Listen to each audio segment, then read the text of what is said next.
નમસ્કાર મિત્રો, બહાર જમવા જતા પહેલા સાવધાન થઈ જજો। જી હા મિત્રો, આજકાલ મોટા ભાગના લોકો હોટેલ, રેસ્ટોરન્ટ કે રોડ પર ઊભેલી લારી પર ખાય છે। બહારનો નાસ્તો હોય કે પછી ભોજનનો સ્વાદ ચટાકેદાર હોય પરંતુ સ્વાસ્થ્યને નુકસાન પહોંચાડી શકે છે। આવી સ્થિતિમાં બહારનો નાસ્તો કે જમતી વખતે કઈ કઈ બાબતોનું ધ્યાન રાખવું એ વિશે મહારાષ્ટ્રના food and drug commissioner Tukaram મુંડેએ 4 વાત જણાવી છે।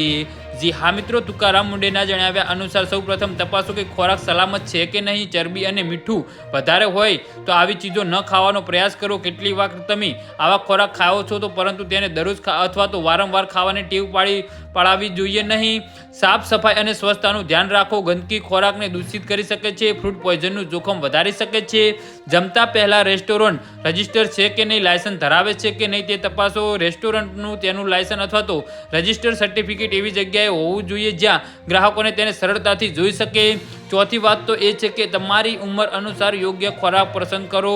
એનટીવી સાથેની વાતચીતમાં તેમણે કહ્યું છે કે આપણે શરીરને જેની જરૂર છે તેવી ચીજો ખાવી જોઈએ, નહીં જે ખાવાનું મન થાય તે। જી હા મિત્રો, તો આના વિશે તમારું શું કહેવું છે તો નીચે અમારી કમેન્ટ બોક્સમાં જરૂરથી જણાવજો અને અમારી યુટ્યુબ ચેનલને સબસ્ક્રાઈબ કરવાની ભૂલતા નહીં। ધન્યવાદ।